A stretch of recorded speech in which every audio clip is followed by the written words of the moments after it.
YouTube का channel start किया है, ऐसा वीडियो मैंने कभी नहीं बनाया। मैंने कभी भी अपने फैमिली से कभी बात नहीं की है, कभी भी मैंने उनको अपने बारे में कुछ नहीं बताया है। लेकिन आज मैं आप लोगों से एक गेट टुगेदर बात करना चाहती हूँ। जस्ट थोड़ा सा आप लोगों को अपने बारे में नॉलेज देना चाहती हूँ, क्योंकि बहुत सारे मेरे पास रिक्वेस्ट आ रहे थे, मैसेजेस आ रहे थे कि आप अपने बारे में कुछ बातें शेयर कीजिए। तो मैंने कहा चलो ठीक है। तो ज़िंदगी के बहुत सारे पहलू होते हैं, बहुत सारे टॉपिक्स होते हैं जो शेयर किए जाते हैं, तो एक वीडियो में हर टॉपिक को कवर अप करना इम्पॉसिबल है। तो मैं एक एक करके आप लोगों से हर एक चीज़ पर बात करूँगी। आज का टॉपिक जो है, आज मैंने लिया है अपनी यूट्यूब की जर्नी, और आ गए हैं राम जी जो हैं वो, उनके बहुत सारे फ़ैन हैं मेरे सब्सक्राइबर में से, जो उसको बहुत मिस करते हैं। तो इनका चलो आज राम भी आ गया। बाबू से हाय, हाय बोलो बच्चा, हाय बोल दो बेटा मेरा। गुटु गुटु गुटु गुटु गुटु गुटु गुटु गुटु गुटु। ये विस्क लिए हुए हैं मेरा, इसी से खेल रहा है। तो देखिए, ऐसा है कि जितनी भी लेडीज़ होती हैं, जितनी भी वुमेंस होती हैं, वो जहाँ भी जाती हैं उनके बच्चे उनके साथ रहते हैं। मैंने बहुत सी वुमेंस को देखा है जो अपने बच्चों को लेकर के काम करती है। तो आज ये वुमेन अपने यूट्यूब का काम अपने बेबी के साथ करेगी। सो प्लीज़ डोंट माइंड कि वीडियो में आपका बच्चा आ रहा है, क्योंकि उससे भी कुछ लोगों को प्रॉब्लम होती है। तो जिसको अगर प्रॉब्लम हो, सो प्लीज़ आप ये वीडियो स्किप कर सकते हो। बट मेरा बच्चा आज मेरे साथ रहेगा ना बाबा, है ना राम बाबा? बाबू मेरा बाबू, ये ऐसे ऐसे नेचर हाथ नहीं है, और सब आपको प्यारी करते हो आप। चलो ओके। तो मेरा नाम जो है वो प्रज्ञा त्रिपाठी पांडे है। अच्छा, इस चीज़ में भी बहुत सारे लोगों को इशू हुआ था यूट्यूब में, तो मुझसे आज तक खैर किसी ने नहीं कहा, मैं क्यों झूठ बोलूँ।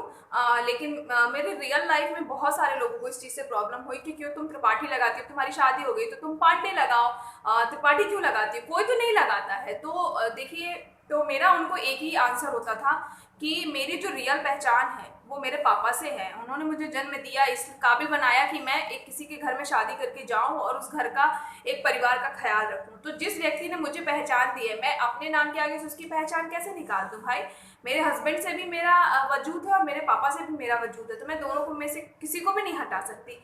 इसलिए मेरा चैनल का नाम भी प्रज्ञा त्रिपाठी पांडे है, जो मैंने बहुत सोच समझ के रखा। अब आती है बारी कि मैं कहाँ से हूँ। प्रदेश में है बुंदेलखंड, एक छोटा सा एरिया है, उसके अंदर एक जिला आता है बांदा, मैं वहाँ से हूँ। तो बहुत ही बड़ा मतलब जगह नहीं है, बहुत सारे लोग तो जानते भी नहीं होंगे, बहुत छोटा सा एक जिला है। तो आप कह सकते हो कि मेरी जो नींव है वो एक गांव की है, मिट्टी से जुड़ी हुई हूँ मैं। तो वही है, एक बहुत ही मिडिल क्लास फैमिली से हूँ। और हम 3 बहनें हैं, 1 भाई हैं, मैं सबसे बड़ी हूँ अपने घर में। और अभी हाल फिलहाल में मैं आजमगढ़ में रहती हूँ, बिकॉज मेरे हस्बैंड यहाँ पर जॉब कर रहे हैं। अब बारी आती है कि आपकी एजुकेशन क्या है। So I am BSc in maths and then मैं बीएड अपेयरिंग हूँ, मेरा सेकेंड ईयर है, तो मेरी पढ़ाई भी साथ में चल रही है। और साथ में मैंने यूट्यूब भी स्टार्ट किया है, जस्ट क्योंकि मुझे यूट्यूब बहुत अच्छा लगता है, मुझे बहुत पसंद है। ओके, तो ये तो बात हो गई मेरी। हाँ, मेरी एज भी लोग पूछते हैं आपकी एज क्या है। मेरी एज जो है, वैसे तो लड़कियों की एज नहीं पूछी जाती, फिर भी मैं बता देती हूँ। मैं 23 क्रॉस करके 24 में लगी हूँ। शादी मेरी हो गई थी जब मैं 20वीं चल रही थी, 21वीं लग गई थी, आई थिंक 20 खत्म हो गई थी। तो शादी को मेरे 4 साल हो गया है। 29 जनवरी 2015 को मेरी शादी हुई थी। एंड फिर हमारी लाइफ में आए ये, जो कि जिसने हमारी ज़िंदगी बदल दी, हमारी ज़िंदगी में रंग भर दिए इसी ने। ओके, सो अब बारी आती है यूट्यूब मैंने क्यों स्टार्ट किया, कब स्टार्ट किया, रीज़न क्या था, क्या वो मेरा बचपन से कुछ ऐसा मोटो था। तो यूट्यूब स्टार्ट करने का मेरा कोई प्लान नहीं था। इनफैक्ट मेरे सामने बहुत सारे यूट्यूबर्स थे, बट मैंने कभी नहीं सोचा कि मैं अपना यूट्यूब का खुद का चैनल स्टार्ट करूँगी, क्योंकि मुझे लगता था मेरे में ऐसी कोई क्वालिटी नहीं है जो मैं शेयर करूँ लोगों के साथ में, या मुझे लोग क्यों देखेंगे, मुझे लोग क्यों पसंद करेंगे। मैं हमेशा ये सोचती थी, क्योंकि मैं एक बहुत मिडिल क्लास फैमिली से थी। अच्छा, और मैं लेकिन बहुत ही ज़्यादा अपने में रहने वाली लड़कियों में से थी। मतलब ऐसा नहीं कि मैं इंट्रोवर्ट हूँ, मैं बहुत एक्सट्रोवर्ट हूँ, लेकिन मेरा एक खुद की दुनिया थी, मैं उसमें बहुत खुश रहती थी। शादी के पहले जिम्मेदारी क्या होती है, किसी की केयर कैसे की जाती है, वो सब मुझे बिल्कुल नहीं पता था। इनफैक्ट किसी भी मुझे लगता है बहुत सारे लोगों को नहीं पता होता है। फिर मेरी जो लाइफ की जर्नी है, जो मैंने स्ट्रगल झेला है, वो मैंने शादी के बाद झेला है, क्योंकि बहुत छोटी उम्र में शादी हो गई थी, इतनी समझ नहीं थी। और मेरे पापा ने मुझे बिल्कुल ऐसे मतलब ऐसे छूट दे के रखी हुई थी। चूंकि हम लोग साइंस बैकग्राउंड के थे, तो कोचिंग जाना, सब कुछ जाना, तो उसमें भी लोगों को बहुत प्रॉब्लम होती थी। लोग मेरे पापा को बहुत टॉन्ट मारते थे कि आप अपने अपनी लड़कियों को बहुत छूट दे करके रखी है, वो 7-7 बजे तक घर आती है। तो मेरे पापा को पता होता था कि वो कोचिंग जाती है पढ़ाई करने। तो ये सब है। फिर उसके तो मेरा बीएससी थर्ड ईयर था जब मेरी शादी हुई थी, और उसके बाद एग्ज़ाम भी मेरे नहीं हुए थे। जैसे मैंने बोला 29 जनवरी को शादी थी, मार्च में मेरे एग्ज़ाम्स थे।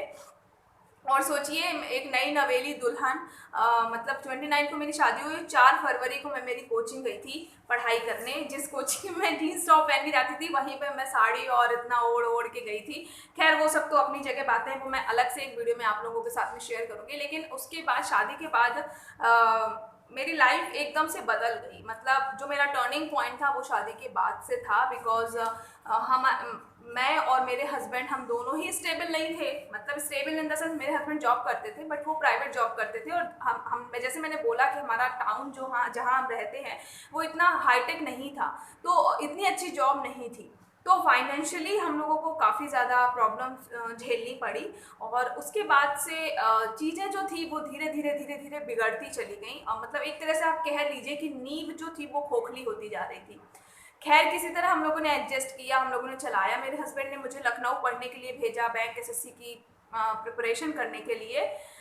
बट नहीं हो पाया, ना मुझसे हो पाया। ना ऐसा लगा कि हमारी अभी इतनी स्थिति नहीं है, इतना हम अफोर्ड नहीं कर सकते कि मैं बाहर रह करके पढ़ाई कर सकूं। बिकॉज अगर वो मैं करती थी तो फिर हमारे पास कुछ भी नहीं बचता था। मैं कंसीव कर गई, राम आ गया, मैं प्रेग्नेंट हो गई, तब मैंने बीटीसी का फॉर्म डाला। उससे पहले मैंने बहुत जगह सोचा कि मैं जॉब कर लूँ। लेकिन जिस एरिया से मैं बिलोंग करती हूँ, जिस जगह मैं रहती हूँ, वो इतने इंट्रोवर्ट, मतलब समाज इतना इंट्रोवर्ट है, फैमिली इतनी इंट्रोवर्ट है कि एक बहू के लिए, स्पेशली लड़की तो फिर भी बाहर निकल सकती है, बट एक बहू का निकलना बहुत मुश्किल हो जाता है।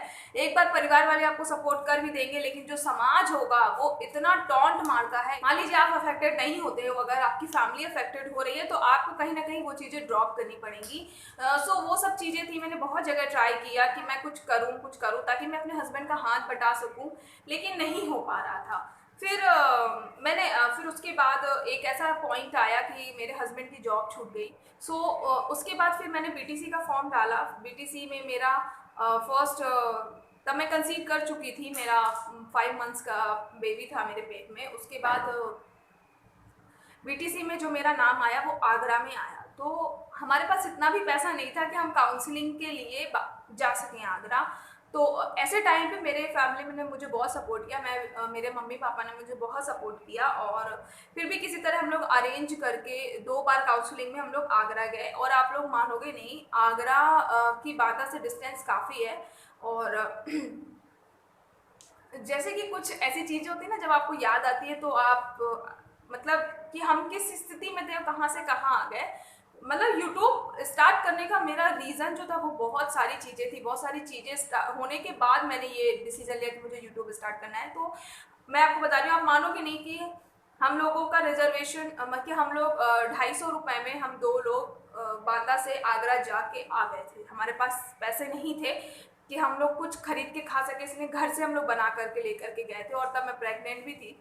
फिर क्योंकि मुझे ये था कि हम 2 लोगों का नहीं कर पा रहे हैं, अगर जो हमारा बच्चा आएगा हम उसके लिए क्या करेंगे।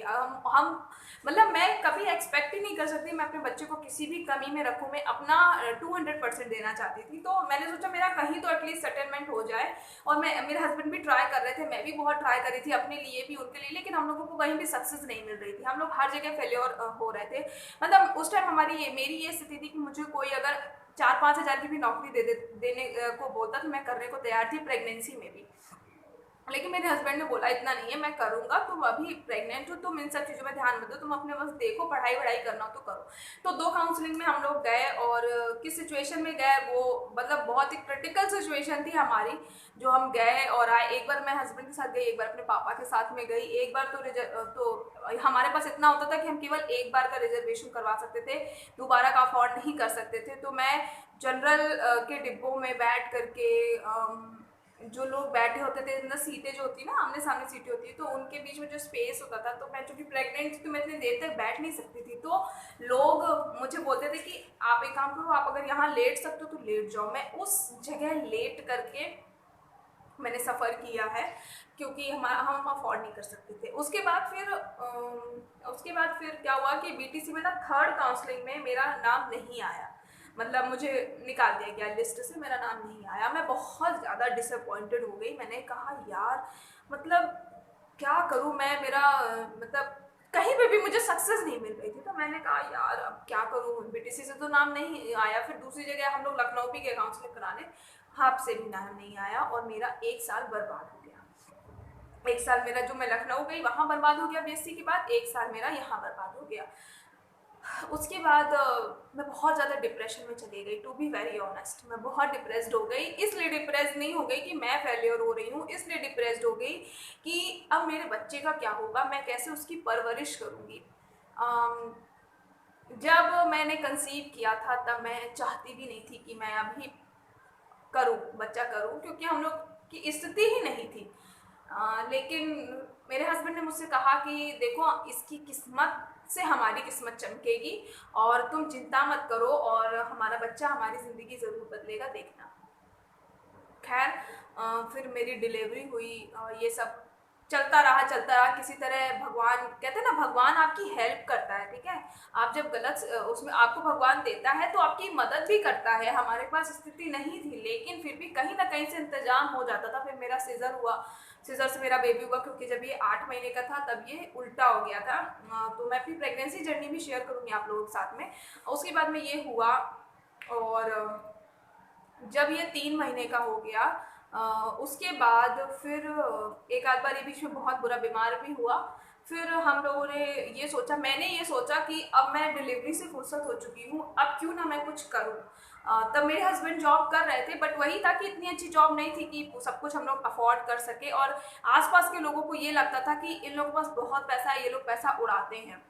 मुझे नहीं लगता कि 5-10 हज़ार रुपए जो होते हैं वो बहुत मायने रखते हैं, या 5-10 हज़ार में आप फैमिली चला सकते हो। लोग चलाते भी होंगे, लेकिन हमारा नहीं चल पाता था, क्योंकि हम लोगों की पढ़ाई भी थी। हम दोनों पढ़ते थे, मेरे हस्बैंड भी और मैं भी, और आज भी हम दोनों पढ़ाई कर। हमारे साइड ससुराल में ना, हमारे साइड के जो होते हैं एरियाज, तो हमारे साइड पर्दा वगैरह काफ़ी चलता है, और मतलब हमारे साइड में बहुओं की स्थिति जो है वो बहुत ज़्यादा दयनीय है। उनके हिसाब से, हमारे साइड के लोगों के हिसाब से, जो बहू होती है उसे घर में रहना चाहिए, अदब करना चाहिए, पर्दे में रहना चाहिए, जेंट से बात नहीं करना चाहिए, उन्हें बाहर निकलने की कोई ज़रूरत नहीं है। मतलब हर चीज़ में मैंने अपने साइड में देखा है, और बहुत सारे लोगों की मैंने स्थिति भी देखी है। But I am not the kind of person, मेरे पापा ने हमेशा मुझे सिखाया है कि गलत मत करो, गलत मत सहो। तो इसलिए मैं उस टाइप की लड़की तो बिल्कुल नहीं हूँ, कतई नहीं हूँ। इसलिए मुझे बहुत ही रेयर केस है जो मुझे लोग पसंद करें। मुझे इसीलिए था, मुझे यूट्यूब में कोई पसंद नहीं करेगा, क्योंकि रियल लाइफ में मुझे बहुत कम लोग पसंद करते हैं, क्योंकि मेरी सोच, मैं बहुत ही अलग टाइप की लड़की हूँ। मेरी सोच बहुत हटके है, बहुत अलग, मैं जोन में जाकर के सोचता। वो फिर मैंने कोचिंग स्टैब्लिश किया, तो वो भी एक जो टाइम पीरियड था, उसमें मेरे राम ने मेरा बहुत साथ दिया है। बहुत छोटा था ये, इसको तो कुछ समझ भी नहीं थी, लेकिन ये उस टाइम पे 3 महीने का था, और पूरी तरह से जो कि मेरे ऊपर डिपेंडेंट था, कुछ खाता पीता नहीं था। तो 2 घंटे के लिए मुझे कोचिंग जाना होता था। मैंने आपको बोला ना, मैं बहुत ही ज़्यादा घूमने फिरने वाली और एकदम फ्री माइंडेड वाली लड़की थी। तो 2 घंटे की मेरी कोचिंग थी, तो मैं 4 किलोमीटर दूर जाना होता था मुझे। आप बिलीव नहीं करोगे, वो 2 घंटे मेरे लिए 2 जन्म के बराबर होते थे, क्योंकि मुझे ऐसा लगता था कि मेरा बच्चा भूखा होगा मेरे बिना। और मैं, कोचिंग मेरी ख़त्म होती थी, तो मैं, मतलब जैसे मैं, मतलब अंधों की तरह भागती थी घर की, मुझे किसी तरह घर आना है। और मेरी मम्मी यही बोलती थी कि तुम कब से इतना टाइमली आने लगी। मेरी मम्मी यही बोलती थी कि तुम कब से इतना टाइमली आने लगी। तो मैं बस यही बोलती थी कि मम्मी, बच्चा एक ऐसी चीज़ होता है ना जो सब कुछ बदल देता है। तो उस टाइम में मेरा बच्चा, जब मैं अपने घर पहुंचती थी ना, तो मुझे भूख से तड़पता हुआ मिलता था। वो स्ट्रगल मैंने देखा है और मेरे हस्बैंड ने भी वो स्ट्रगल मेरा नहीं देखा, मेरे मम्मी पापा ने मेरा वो स्ट्रगल देखा है कि मेरे बच्चे ने मेरा कितना सपोर्ट किया है। इसलिए मुझे जितना इससे लगाव है उतना मुझे और किसी से लगाव नहीं। हर माँ को अपने बच्चे से होता है, लेकिन मुझे इसे बियॉन्ड द लेवल है, क्योंकि इसने मेरी परिस्थिति समझी है। मुझे ऐसा लगता है कि ये मेरी परिस्थिति समझता था, इसलिए भगवान ने मुझे ऐसा बच्चा दिया है जिसने मुझे कभी परेशान नहीं किया। भगवान ने जो मुझे इतना स्ट्रगल झेला उसके बदले में उसने मुझे इसको दे दिया, और मैं इसका चेहरा देख लेती हूँ और मेरे सारे गम मैं भूल जाती हूँ। 20 से 25 बच्चे आ गए, मेरा काम चलने लगा। फिर मेरे हस्बैंड की भगवान जी की कृपा थी कि उनकी जॉब लग गई यहीं आजमगढ़ में। पहली जॉब उनकी मतलब आउट ऑफ स्टेशन यहीं लगी है। मैंने बोला चलो मेरे साथ, तो मैंने बोला नहीं अभी मैं नहीं जा सकती, क्योंकि मेरे बच्चे जो हैं जो पढ़ रहे हैं मुझसे, उनका बोर्ड है, और उनके बोर्ड जब खत्म हो जाएंगे, जब मैं उनको पूरे तरह से फिनिश करवा दूंगी तब मैं जाऊंगी। क्योंकि मेरी ये आदत है, जब मैं कोई काम स्टार्ट करती हूँ तो मैं उसको बीच में नहीं छोड़ सकती हूँ। फिर मैंने उसको वहाँ पर बच्चों को अपने पढ़ाया। मैं 2-3 महीने यहाँ वहाँ रही, मेरे हस्बैंड यहाँ रहे, और उसके बाद फिर मैंने अपनी कोचिंग खत्म करी। तो जब मेरा ये स्ट्रगलिंग टाइम आ रहा था, उस टाइम पे मैंने ये सुना कि यूट्यूब पे बहुत सारे लोग पैसा कमाते हैं, इनकम होती है। तो टू बी वेरी ऑनेस्ट, मैंने अब ये जो यूट्यूब था ये मैंने पैसे के लिए खोला था कि मेरे पास इनकम होगी। जैसे मैंने आपको बताया, मेरे लिए 2-4 हज़ार रुपये भी बहुत मायने रखते थे। तो मुझे ये नहीं था कि इसमें इतनी मेहनत लगती है, इतना टाइम लगता है। तो मैंने अपना यूट्यूब का चैनल अपना खोल लिया। अपने हस्बैंड को भी मैंने बताया, तो उन्होंने कहा ठीक है तुम खोल लो। मैंने खोला था, मैंने एज अ कुकिंग चैनल अपना खोला था। उसके बाद फिर मैंने स्टार्ट किया बनाना वीडियोज़ वगैरह। तो मेरा कुकिंग का जो पोर्शन था वो इतना सक्सेस नहीं हो रहा था, ना उसमें व्यूज़ आ रहे थे, ना मुझे कमेंट्स आते थे, ना मेरे सब्सक्राइबर्स इतने बढ़ रहे थे। तो मुझे लगा कि मेरा ये पोर्शन जो है वो शायद लोगों को पसंद नहीं आ रहा है। फिर मेरा जो मेन टर्निंग पॉइंट आया मेरे चैनल का, वो आया मेरे ब्लॉग्स के थ्रू, जो मैंने 1-2 ब्लॉग्स अपने शेयर किए।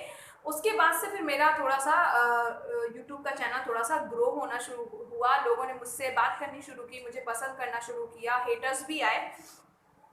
फिर उसके बाद में मैंने स्टार्ट किया, और अब ऐसी स्थिति है कि YouTube मेरे लिए एक फैमिली हो गई है। मैं YouTube को अब नहीं छोड़ सकती, क्योंकि जैसे मैंने बोला, मैं कोई काम अगर स्टार्ट करती हूँ तो फिर मैं उसको छोड़ नहीं पाती हूँ। और मुझे ऐसा लगता है कि मैं जो ये मेहनत कर रही हूँ ये सक्सेस होगा, एक ना एक दिन तो ज़रूर सक्सेस होगा। तो ये थी मेरी छोटी सी एक स्टोरी जो मुझे आप लोगों के साथ में शेयर करनी थी कि मैंने यूट्यूब क्यों स्टार्ट किया। तो मेन रीज़न यही था कि मेरा फाइनेंशियल कंडीशन उस टाइम पे वीक था। अब भगवान की कृपा से मुझे पैसे की इतनी ज़्यादा ज़रूरत नहीं है। बढ़ना सबको ही चाहता है, लेकिन अब इतनी नीड नहीं है कि मैं पैसे के लिए पीछे भागूँ। उस टाइम पे मैं भाग रही थी क्योंकि हमारे पास नहीं था। लेकिन अब ऐसी स्थिति है कि ईश्वर की कृपा से हम लोग आराम से, हमारी दाल रोटी चल जा रही है। हम लोग ट्राई करते रहेंगे आगे के लिए, और मेरे काम है मेहनत करना, आप लोगों का काम है मुझे सपोर्ट करना, प्यार करना। अगर आपको पसंद आता है तो प्लीज़ कीप सपोर्ट मी। और मेरे जैसे बहुत सारे लोग होंगे जिनको मेरी स्टोरी थोड़ी सी पसंद आई हो अगर, तो प्लीज़ यार मेरे चैनल को सब्सक्राइब करना, लाइक एंड शेयर ज़रूर की। और मुझे पता है कि बहुत सारे लोगों को ये बात पसंद नहीं आएगी, लेकिन मेरा जो मन करता है मैं वही करती हूँ। और मुझे नहीं लगता कि अपनी ज़िंदगी की बातें शेयर करने में कोई बुराई है। अगर आपसे कोई इंस्पायर हो तो वो आपकी सबसे बड़ी अचीवमेंट होती है। So thank you so much for watching me. So bye bye and take care also.